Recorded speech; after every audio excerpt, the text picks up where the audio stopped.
Hello and welcome to Books of Blood. My name is John, and today once again I have another installment of Horror Across America.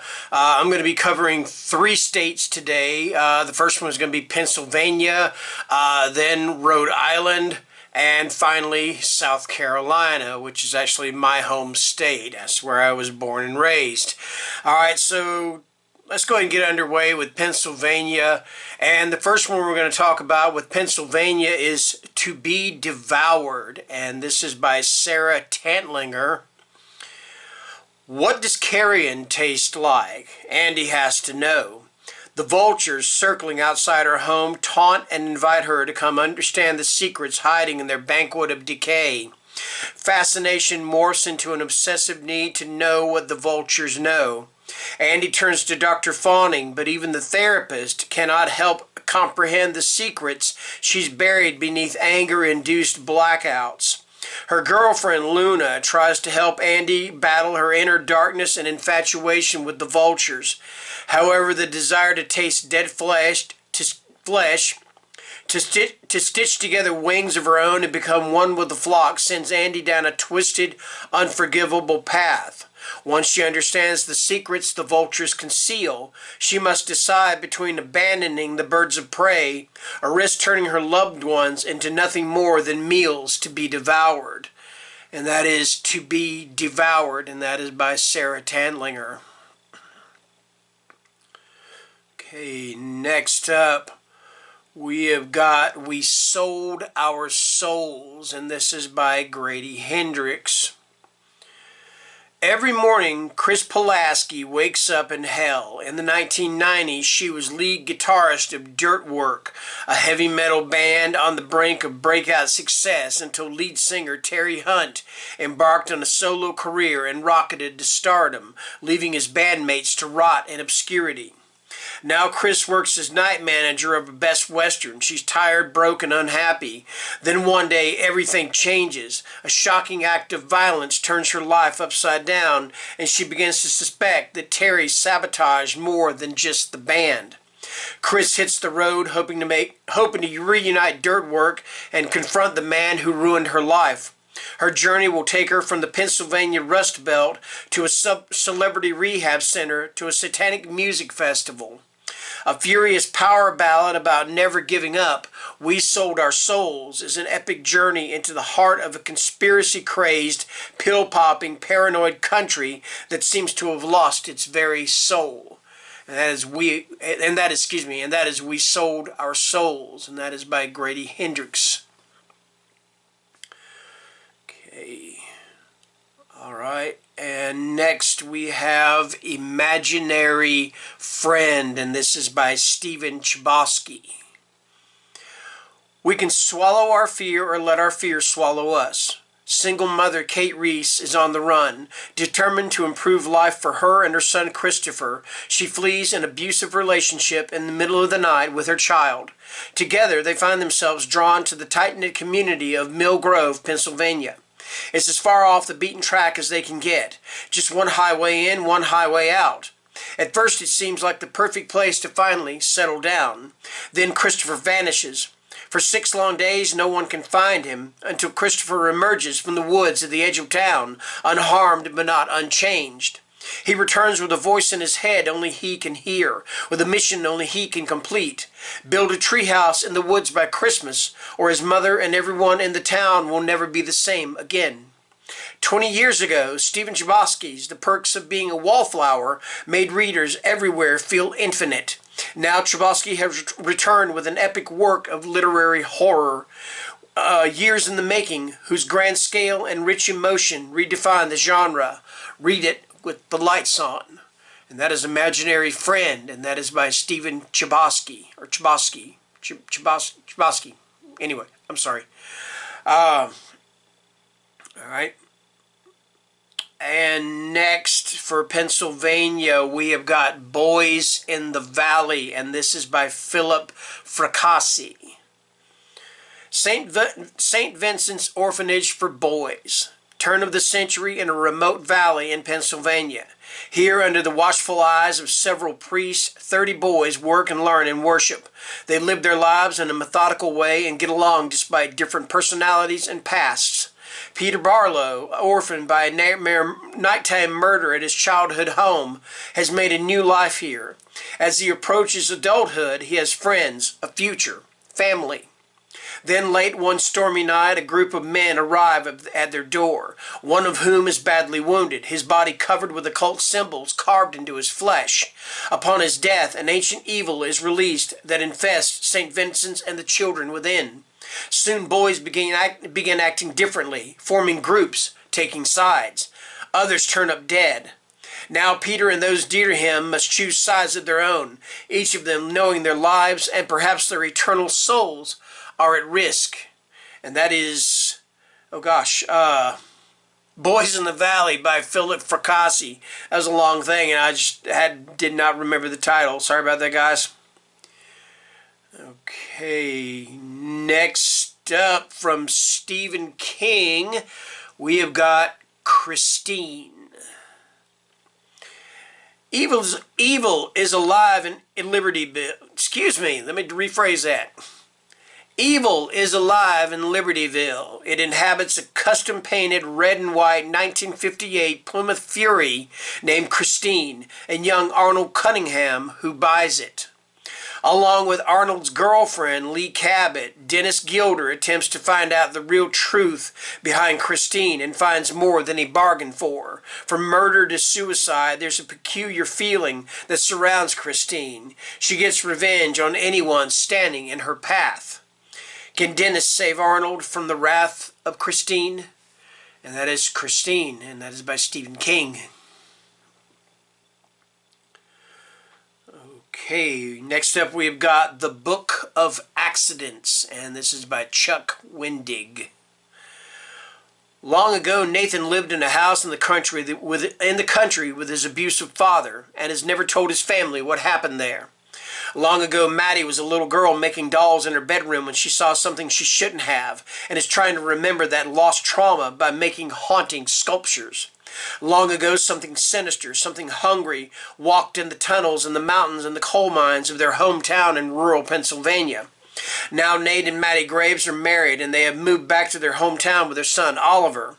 And now, what happened long ago is happening again, and it is happening to Oliver. He meets a strange boy who becomes his best friend, a boy with secrets of his own and a taste for dark magic. This dark magic puts them at the heart of a battle of good versus evil and a fight for the soul of the family and perhaps for all of the world. But the Graves family has a secret weapon in this battle, their love for one another. And that is The Book of Accidents, and that is by Chuck Wendig.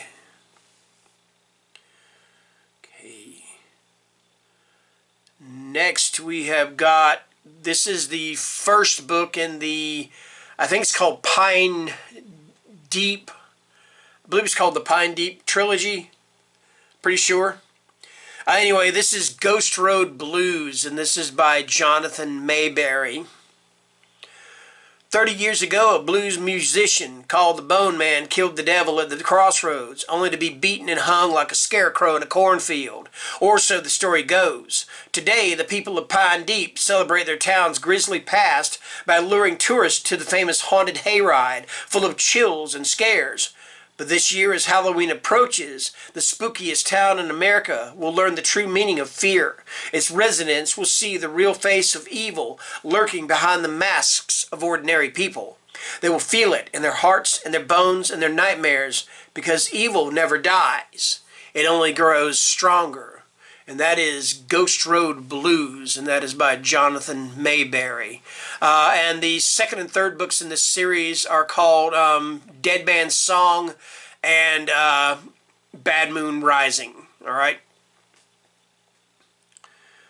Okay, next we have got, and this is a short synopsis. This is Camp Slaughter, and this is by Sergio Gomez. It's a local legend. No one is sure if this Camp Slaughter place is real or not. But a group of college kids renting out a cabin deep in the woods of Pennsylvania will soon realize the truth. They'll realize the danger too. Or rather, the cannibal out in the woods will bring the danger to them. And that is Camp Slaughter. And that is by Sergio Gomez. Alright. Okay. I keep seeing this book at Barnes & Noble, and I keep thinking about buying it. And I think I'm getting closer to buying it after reading this synopsis. Anyway, this is The Resurrectionist, and it is the lost work of Dr. Spencer Black by E.D. Hudspeth. Philadelphia, the late 1870s, a city of gas lamps, cobblestone streets, and horse-drawn carriages, and home to the controversial surgeon, Dr. Spencer Black. The son of a grave robber, young Dr. Black studies at Philadelphia's esteemed Academy of Medicine, where he develops an unconventional hypothesis. What if the world's most celebrated mythological beast, mermaids, minotaurs, and satyrs, were in fact the evolutionary ancestors of humankind? The Resurrectionist offers two extraordinary books in one. The first is a fictional biography of Dr. Spencer Black. From a childhood spent exhuming corpses through his medical training, his travels with carnivals, and the mysterious disappearance at the end of his life. The second book is Black's magnum opus, the Codex Extinct Animalia, a Gray's Anatomy for mythological beast, dragons, centaurs, Pegasus, Cerberus, all rendered in meticulously detailed anatomical illustrations. You need only look at these images to realize they are the work of a madman. The Resurrectionist tells his story. And that is The Resurrectionist, and that is by E.B. Hudspeth. And that's going to do it for Pennsylvania. So, moving on, I think I've only got 2 books for Rhode Island. The first one is The Red Tree, and this is by Caitlin R. Kiernan. Sarah Crow left Atlanta and the remnants of a tumultuous relationship to live in an old house in rural Rhode Island. Within its walls, she discovers an unfinished manuscript written by the house's former tenant, an anthropologist obsessed with the ancient oak growing on a desolate corner of the property. Tied to local legends of supernatural magic, as well as documented accidents and murders, the gnarled tree takes root in Sarah's imagination, prompting her to write her own account of its unsavory history. And as the oak continues to possess her dreams and nearly almost all her waking thoughts, Sarah risks her health and her sanity to unearth a revelation planted centuries ago.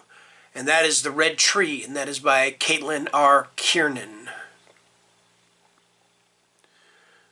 Okay, and yes, this is the last one for Rhode Island. Wait a minute, my thing jumped here. Sorry about that. All right. And last but not least, we have Smithy, and this is by Amanda Desiree. In the tumultuous summer of 1974, in the shadowy rooms of a rundown mansion in Rhode Island, renowned psychologist Dr. Piers Priest Harold brings together a group of 7 collegiate researchers to study the inner lives of man's closest relative, the primate. They set out to teach their subject, who would eventually be known to the world as Smithy, American Sign Language. But as the summer deepens and the history of the mansion manifests, the messages signed by the research subject become increasingly spectral. Nearly 25 years after the Smithy project ended in tragedy at Trevor Hall, questions remain. Was Smithy a hoax, a clever mimic, a Rorschach projection of humanity's greatest hopes and fears? Or was he indeed what devotees of metaphysics have claimed for so long, a link between our world and the next? And that is Smithy, and that is by Amanda Desiree. And that is the last of them for Rhode Island. I only had 2 books for Rhode Island. It's a small state, and hey, it's a small state in the, period. All right. All right, moving into South Carolina. First one we've got is Grief Cottage, and this is by Gail Godwin. After his mother's death, 11-year-old Marcus is sent to live on a small South Carolina island with his great aunt, a reclusive painter with a haunted past. Aunt Charlotte, otherwise a woman of few words, points out a ruined cottage, telling Marcus she had visited it regularly after she moved there 30 years ago because it matched the ruin of her own life. Eventually, she was inspired to take up painting so she could capture its utter desolation. The islanders call it Grief Cottage because a boy and his parents disappeared from it during a hurricane 50 years before. Their bodies were never found, and the cottage has stood empty ever since.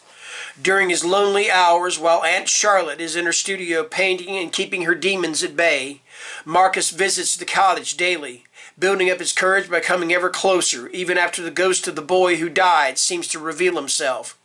Full of curiosity and open to the unfamiliar and uncanny given the recent upending of his life, he courts the ghost boy, never certain whether the ghost is friendly or follows some sinister agenda. Grief Cottage is the best sort of ghost story, but it is far from more than that. An investigation of grief, remorse, and the memories that haunt us. The power and beauty of his artful novel wash over the reader like the waves on a South Carolina beach. And that is Grief Cottage, and that is by Gail Godwin. Okay, alright, these next two are both by Grady Hendrix. The first one I'm going to talk about is My Best Friend's Exorcism. The year is 1988. High school sophomores Abby and Gretchen have been best friends since 4th grade. But after an evening of skinny dipping goes disastrously wrong, Gretchen begins to act different. She's moody, she's irritable, and bizarre incidents keep happening whenever she's nearby. Abby's investigation leads her to some startling discoveries, and by the time their story reaches its terrifying conclusion, the fate of Abby and Gretchen will be determined by a single question. Is their friendship powerful enough to beat the devil? And that is My Best Friend's Exorcism, and that is by Grady Hendrix. Okay. Now, some people have said that this one, I've read both books that I'm going to be talking about. Some people have said that this one is kind of a follow-up to My Best Friend's Exorcism, but I'm not really sure about that. They do both take place, I believe, in Charleston, South Carolina, but I'm not really sure if they're follow-ups to, or one's a follow-up to the other. So anyway, the book I'm going to be talking about now is The Southern Book Club's Guide to Slaying Vampires, and it's, of course, by Grady Hendrix. Patricia Campbell's life has never felt smaller. Her husband is a workaholic, her teenage kids have their own lives, her senile mother-in-law needs constant care, and she's always a step behind on her endless to-do list. The only thing keeping her sane is her book club, a close-knit group of Charleston women united by their love of true crime. At these meetings, they are as likely to talk about the Manson family as they are about their own families. One evening after book club, Patricia is viciously attacked by an elderly neighbor, bringing the neighbor's handsome nephew, James Harris, into her life. James is well-traveled and well-read, and he makes Patricia feel things she hasn't felt in years. But when children on the other side of town go missing, their deaths written off by local police, Patricia has reason to believe James Harris is more of a Bundy than a Brad Pitt. The real problem, James is a monster of a different kind, and Patricia has already invited him in. Little by little, James will insinuate himself into Patricia's life and try to take everything she took for granted, including the book club, but she won't surrender without a fight in this blood-soaked tale of neighborly kindness gone wrong.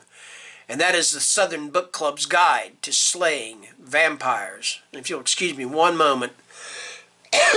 Alright, sorry about that. Alright, and last but not least, we have got The House of Tongues. And this is by James Dashner. David Player has spent 30 years trying to forget the traumas of his childhood. The threats, the kidnappings, the murders. The imagined curses of a people born centuries earlier, passed from father to son, mother to daughter, generation to generation. Its climax came in human form, a monster of a man, one of the most notorious serial killers the nation has ever seen, Pee Wee Gaskins. And Gaskins had a particular hatred for the Player family, then for David himself, who barely escaped those years with his own life intact. Now David is back, his 4 children in tow, visiting his parents' home, a place he has learned to cherish despite the evils that haunted his younger days. But no sooner does he return than a stranger visits their doorstep, the son of Pee Wee Gaskins. In a terrifying display right in front of the kids, the man utters threats until he chokes on his own tongue, sparking a series of events that drag David and his family back into the days of curses and murders, onto a path of unimaginable terror. That path leads to an old Gothic tower in the woods, a place David had blocked from his memory, a house of horrors, both past and present, the House of Tongues. And that is The House of Tongues, and that is by James Dashner.